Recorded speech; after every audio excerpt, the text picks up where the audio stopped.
Hello. Hello, everyone. Hello, beautiful beings. It's me, Rachel, and this is take 4 of this video.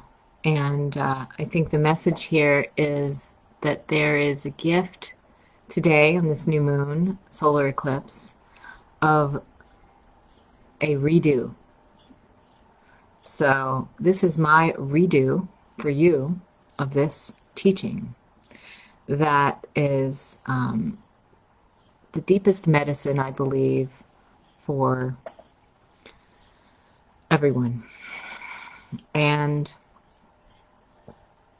when we can really master this for ourselves, we are giving a gift to everyone else around us and to the world. And we are healing ourselves on such a deep soul level when we do this action, when we do this work. So, thanks for joining me, and thanks for your patience, and thanks for your kindness and your compassion as I learn the ropes of technology and how to most effectively share this work with you. So, I'd love to know your thoughts about habits and how they show up for you. And after this video, please share what you're thinking and feeling about what I'm about to talk about. And the core of the work here is about going through this transformation that's just happening naturally. It's just happening. You know, we are going through this shift, right? The planet, humanity, you as an individual, me as an individual, we're each going through our own growth. It's the journey that we're on. This is our human story at this time, is uncomfortable growth. When we start to have this willingness to work on ourselves, right? Or to process and to heal the past, to overcome something, and aspire to shift into healthier habits, or aspire to do better in our relationships, or aspire to be kinder to ourselves, or when we have these aspirations of healing and endeavoring toward a better life, if you will, or a happier life, or more fulfillment, or change for the better in our work, in our relationships, in our lives. When we have this desire and we're endeavoring to do this work and really begin to sit down and sit and be with this stuff, it's not comfortable. It's really uncomfortable. And over time, though, it becomes more of a natural way of being. In the beginning, it is hard. It is freaking hard. And it's not pleasant. So, it's like, well, then why would anybody want to do it if it's not pleasant? I just want to feel good. So yeah, we want to feel good, don't we? And this is the practice. So the practice that I'm talking about has to do with understanding what is autopilot, what does that mean, and understanding what does conscious action mean for you. What do you see? How do you perceive it? And then learning the process of finding out where in yourself you can return to reorient and reconnect with a space that is where we access a new way. So, automatic pilot. Let's start there. This is the habits, right? This is we've been trained, we're entrained. Entrainment is about something that we've aligned ourselves with through our lives. These are habits that we've learned since childhood, perhaps, or ways of reacting. So this reactivity can be an autopilot. I know in my life, the reactivity shows up in myself, a defensiveness maybe, or I just want it to go away, whatever it is, if it's uncomfortable, or maybe it's a phrase that I always say when this happens, I always say this, or when this happens, I always do this, and so often we say that, well, I always just do that. That's just the way I am, that's just the way it is. And sometimes that can be an excuse for, I'm just not willing to change it, or I don't want to look at it because it's too hard to look at because I know I'm not going to want to go through that, like that feeling of like, oh God, do I have to deal with this, So this is where we have compassion. This is where we bring in, okay, here this is me not wanting to really look at that pattern or that habit, or here I am now looking at it. So then the willingness might come to say, okay, I see what's going on. I see how this keeps playing out. And then maybe the stubbornness might say, I see what's going on, but I just don't know how to change it. So whatever, I'm not going to deal with it because I've got enough to deal with. I have a to-do list a mile long. I don't have time for that. Well, sure, for a long time, maybe we didn't have time for that. The coping mechanism just to get through the day, right, was, for me, at least for a long time, I couldn't even bring that stuff to light. I mean, 20 years ago, certainly not. I was playing it all out and went through a lot. And there was a lot of trauma and a lot of reasons to be on my guard and worried and fearful and clinging and desperate, honestly, desperate for love because I thought that love had been taken away from me, or that I was afraid of people leaving me, those kinds of things. Until I even realized that I was afraid of people leaving me, how can you undo a pattern? Until these awarenesses are brought to light, how can we even do anything about it? So this is where compassion has to really come in, because we can really beat ourselves up when we start to notice these things like, God, I'm sitting here trying to meditate and there's all this tension in my body, or there's all these ways that I'm thinking that I don't like, or these feelings I don't like, the unpleasantness comes and we really see it and it's like, oh God, So part of the mechanism that's going on here, when we start to bring in awareness, or when awareness just hits you, sometimes awareness just slaps you in the face, doesn't it? Or when we go into it and we say, okay, I'm ready to look at things. I know I want something to be different. I want to feel better. And we just want to put a Band-Aid on it, or take a pill, or, run away, drink a bottle of wine, watch Netflix for 12 million hours, the ways that we cope. Those can be automatic pilot too, The habits of the habits of the habits, the way we handle our habits, oh boy, what can be done? That can feel overwhelming too. So what is the antidote to this? How do we handle it all?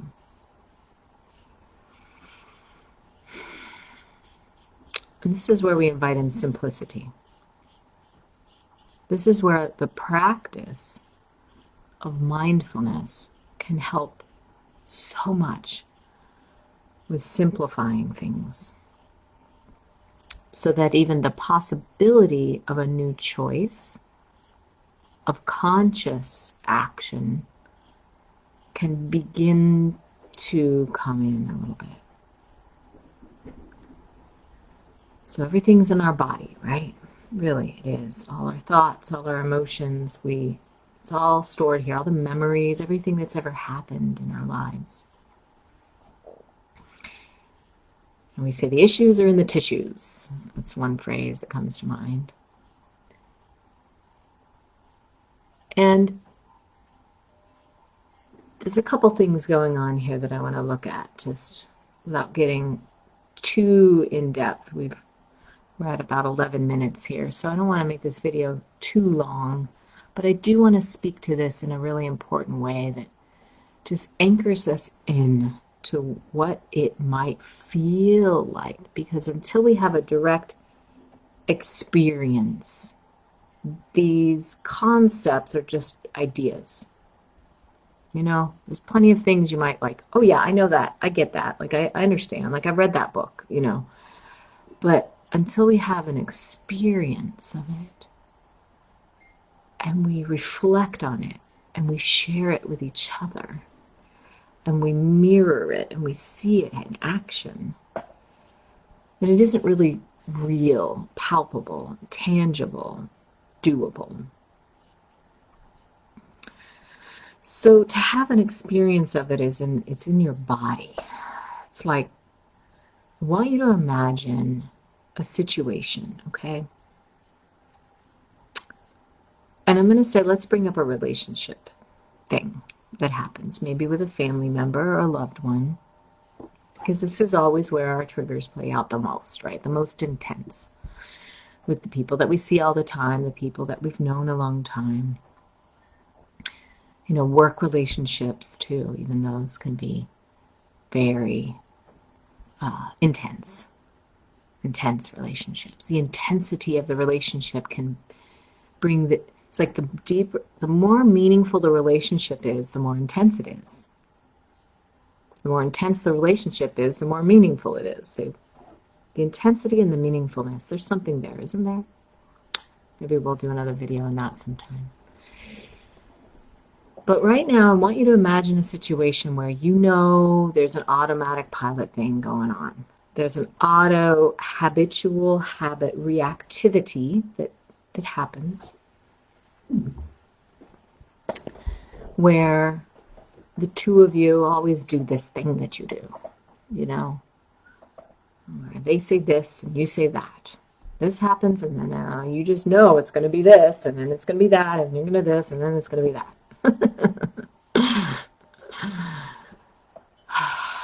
Think about this for just a moment, and maybe you have shifted some patterns. Think of a time when you've been able to do that. Maybe you can't think of a time when you've been able to do that. For some of you, you might be able to. But think about something that's like, oh yes, this just happened where I reacted, and maybe you just reacted in your mind. Maybe it was just a thought that you had about them or about you. A value you placed on the situation, a judgment, a belief, based on what they did, based on what you did, and then this thing that always happens. We call those triggers. We say, oh, I'm so triggered. Whenever you're triggering me. Like, stop triggering me. You know? Well, wait a minute now. So this is where we got to take some self-responsibility. And, you know, it takes two to tango, as they say.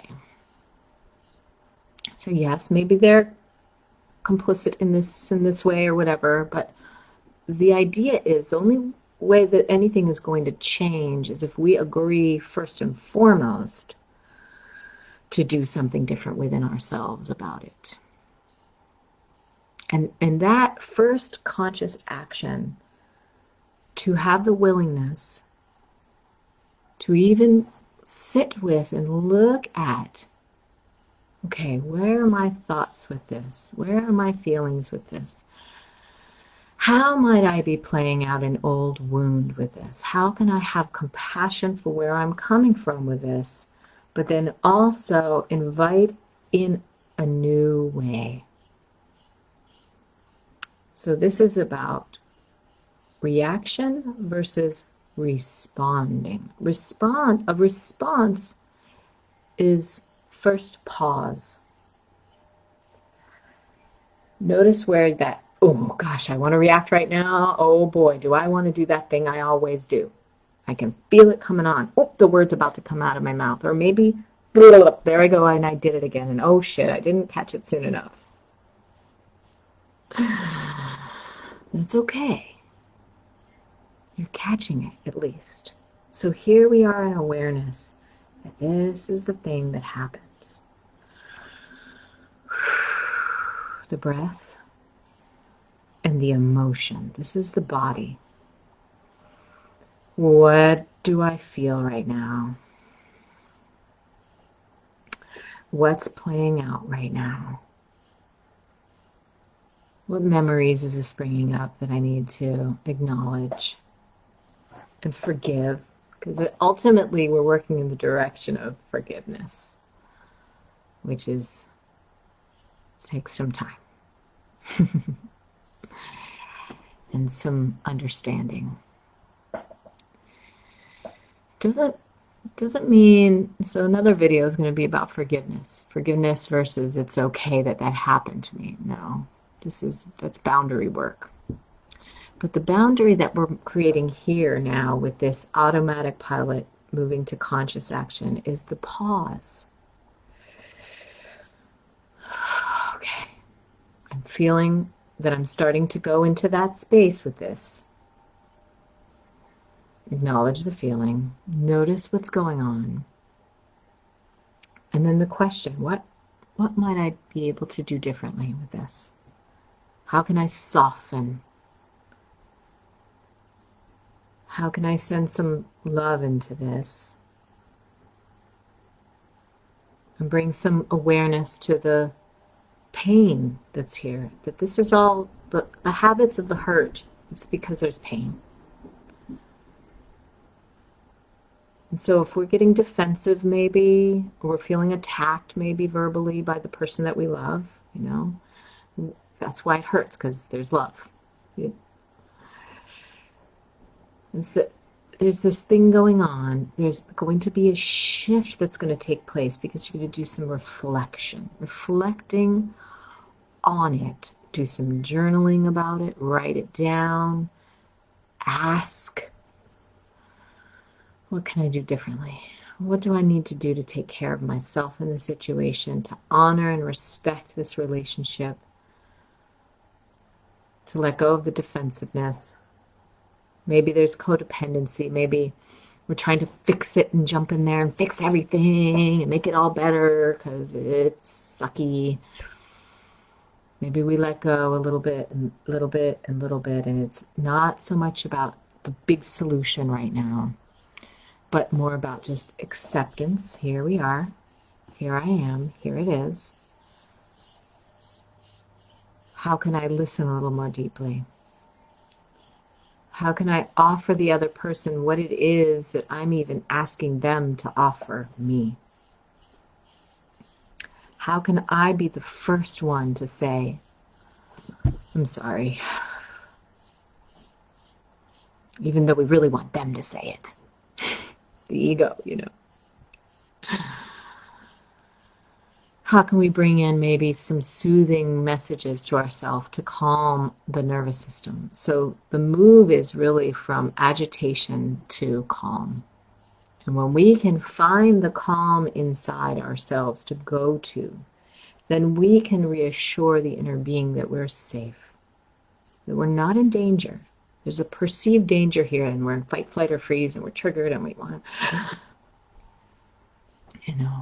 Or maybe the automatic pilot is just a lot of self-judgment, or a lot of looking out for what's wrong in the situation, not wanting to look at this. There's so many ways automatic pilot plays out, right? I mean, we could probably talk about those ways all day long.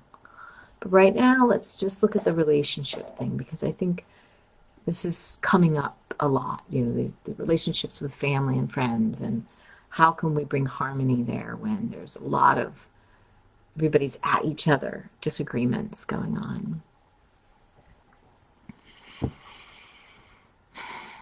We all want to be understood, you know. And I think that that base need is so present right now. We're just feeling like we're not understood. But instead of seeking it from outside, let's turn it back within and just give it to ourselves. You know, how can you give that which you seek to receive from others? How can you give it to yourself?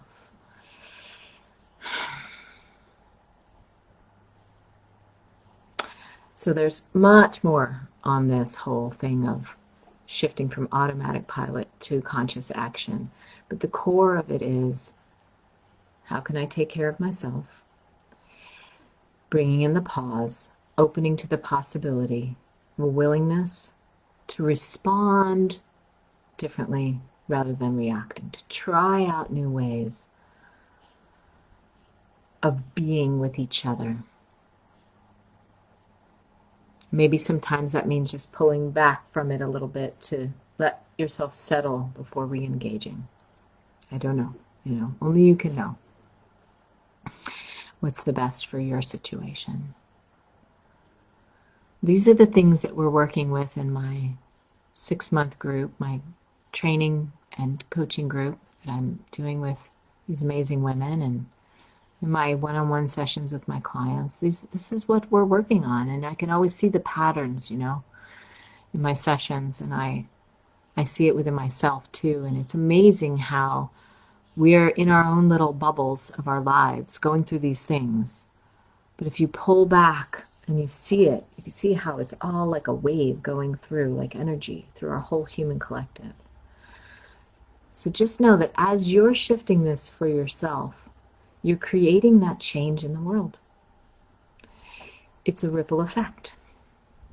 And I am in awe of that. I think it's a beautiful thing. So happy new moon to you, and solar eclipse blessings. Just take a pause here. Take a moment and ask yourself, ask your body, what can I do for you right now? And see what comes. All right, everybody. I think this video, this time, I think it's working. Take 4. Success.